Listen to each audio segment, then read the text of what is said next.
kira-kira begitu sederhana. Tapi kalau kita menghitungnya sederhana, tapi kalau kita sebagai calon pasti deg-degan itu. Harusnya masuk, nggak masuk kayak tadi ada 1 kelompok, 2 kelompok ya. Tadi yang harusnya 10 kursi sama 9 kursi ya tadi ya. 10 kursi tapi tidak gitu. Itu nanti coba ditingkatkan cara penghitungannya di dapil untuk pemilihan DPR RI gitu. Berbeda kalau DPR, kalau kalian ada pertanyaan, Pak, kalau DPT bagaimana? Kalau DPT nggak di-ranking, perolehan sebanyak-banyaknya di dapil tersebut. Kalau DPT kan seprovinsi, itu sebanyak-banyaknya menghitungnya seprovinsi itu. Misalnya kalau provinsi dia tadinya provinsi Jawa Tengah, dia berapa kabupaten kota di Jawa Tengah ya? 35 kabupaten kota. Dijumlahkan aja dari kecamatan, TPS sampai kecamatan, sampai kota, dijumlahkan sampai seluruh 35 kabupaten kota. Jadi kalau besok kalian bercita-cita untuk menjadi seorang DPR atau DPRD ya seperti ini, kalian harus mengawal undi suara kalian di masing-masing dapil. Begitu. Kalau kalian besok bercita-cita ingin menjadi pegawai di KPU, ya seperti itu, mengawal bagaimana pengamanan suara tidak kemudian terjadi sengketa. Suara sah nanti diambil jadi tidak sah, itu harus dikawal. Jadi kalau memang DPR RI, ya memang bentuknya bisa, bahkan kalau yang di luar Pulau Jawa, 1 provinsi bisa menjadi 1 dapil itu. Jadi pengamanannya cukup besar kalau dia sebagai calon. Bayangkan kalian sebagai calon DPR RI dari dapil di Kalimantan. Itu 1 provinsi kan, saja Kalimantan Selatan. Itu sudah berapa kabupaten kota? Sudah berapa kabupaten kota? Kemudian yang kalian perlu kawal berapa kecamatan itu, berapa TPS kalau di breakdown lagi. Sehingga memang harus punya tim ses. Nah, itulah dikatakan tim ses itu di sana akan membantu selain membantu mendapatkan suara ya itu mengawal suara. Ya, karena itu biaya politik di Indonesia itu besar karena Indonesia sangatlah luas dapilnya. Gitu ya. Ini kita sharing aja, kita sharing terkait ini. Kalau saya kira untuk menghitung DPRD teman-teman sudah cukup mampu, cukup sesuai. Nah, coba nanti ditingkatkan di DPR RI. Tapi mungkin ada yang ingin ditanyakan, di-sharingkan atau kesulitan apa? Silakan ditanyakan, Mbak. Aku dari kelompok 1. Misal kita mau ganti case, itu kita pakainya DPRD Kota Salatiga 1. Berarti ngambilnya di kecamatan 10 itu ya? Ya, ngambilnya bukan hanya 1 kecamatan, pasti masih ada 1 kecamatan aja. Iya. Oh, kalau Kota Salatiga kecil ya, ya, ngambilnya di dapilnya itu. Berarti 1 kecamatan. Ya, seperti itu saja. Maka ada 1 kecamatan apa lagi dari 1 kecamatan. Kalau Kota Salatiga sebenarnya kan hanya berapa kecamatan? 4 ya, kecamatan ya. Itu sesuai. Gak usah diganti, Pak. Jadi gak usah introvert atas kesalahannya dulu harus pernah salah. Biar besok kalau besok siapa tahu kalian mbaknya tadi yang kelompok awal tadi besok bercita-cita dari DPR, begitu kan belajarnya memang. Kalau metodenya yang paling di dalam sistem demokrasi, kemudian dengan sistem pemilu yang multipartai, harusnya minggu depan ya saya jelaskan terkait sistem kepartaian begitu.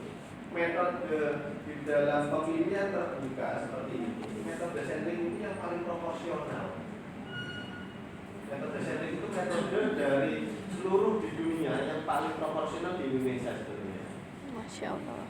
Yang paling proporsional. Kenapa saya dibilang paling proporsional di Indonesia? Karena yang pertama di Indonesia sangat multi partai, banyak partai kan. Apalagi rencananya ini isu yang untuk pemilu akan datang 2029 itu nanti presidensial threshold dihapus, parliamentary threshold dihapus. Itu lebih, karena menghitungnya lebih lebih ekstra lagi itu nanti. Jadi kalau di DPR RI misal ternyata kalian itu coba ya nanti sambil belajar ya kelompoknya ya, masing-masing kelompok coba mengambil case DPR RI, ngambil di salah satu dapil di Indonesia begitu, silakan. Nah, nanti ketika perhitungan itu ketahuan kok misal kok ada partai KS ini unggul, tapi kok nggak ada di DPR RI karena partainya tidak memenuhi parliamentary threshold. Parliamentary thresholdnya berapa persen kalau kemarin saya jelaskan kalau parlemen 40. berapa? 40. 4%. 4%.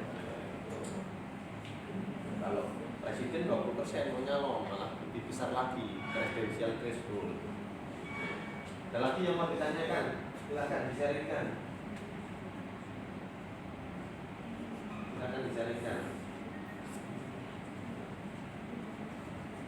Ini kalau di prodi di universitas lain, di prodi ilmu politik diajarkan. Kebetulan kita kan nggak ada prodi ilmu politik ya, ilmu pemerintahan politik. Saya nggak tahu di BPIP diajarkan tidak. Di dalam ilmu politik itu sangat luas dan beragam pengetahuannya. Ada lagi kalau kalian suka akan politik, bisa lagi dikembangkan. Kan ada namanya profesi namanya konsultan politik.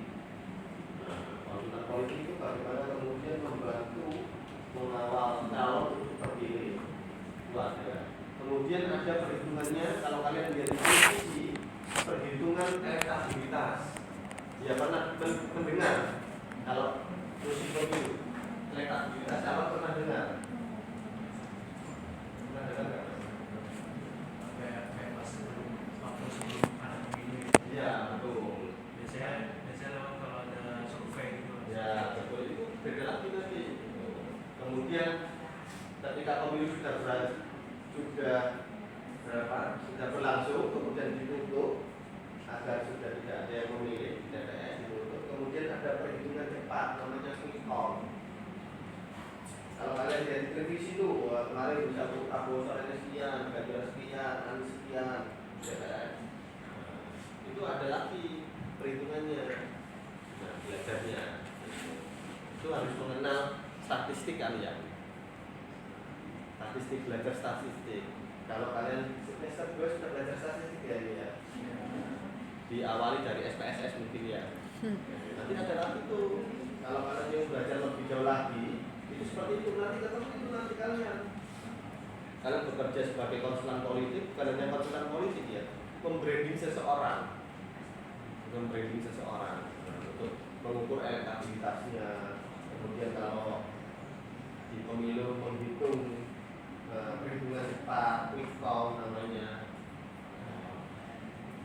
Dan itu profesi yang keuntungannya besar secara pendapatan.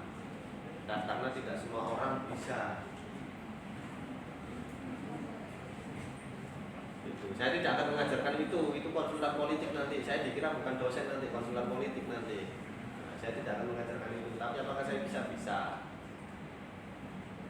Itu menghitung bagaimana kemudian ya case-nya lebih luas lagi diskusinya. Itu bisa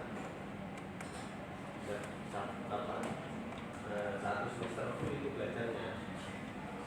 16 pertemuan sendiri ya, 14 pertemuan sendiri kalau kalian ingin belajar itu. Tapi saya tidak mengajarkan, memang tidak ada di dalam kurikulum kita. Itu kira-kira. Ada yang mau disaringkan silakan. Belum kita akhiri ya. Ya tadi diperbaiki aja, nggak usah dihapus ya. Diperbaiki aja. Nggak apa-apa salah itu. Itu harus ada yang salah. Kalau benar terus kita kan bukan malaikat ya. Bukan nabi juga. Jadi wajar salah itu. Menjadi seorang akademisi seperti kita ini, belajar di kampus itu boleh salah, tapi nggak boleh bohong. Saya sering salah jelaskan itu. Kalau jadi politisi, boleh bohong, nggak boleh salah. Politisi kan kerjanya bohong terus ya. Sampai kita nggak tahu ini omongannya benar apa enggak. Tapi nggak boleh salah karena dia membuat keputusan dan kebijakan. Kalau salah, ya, dirugikannya orang banyak, khalayak umum. Karena keputusannya untuk orang banyak.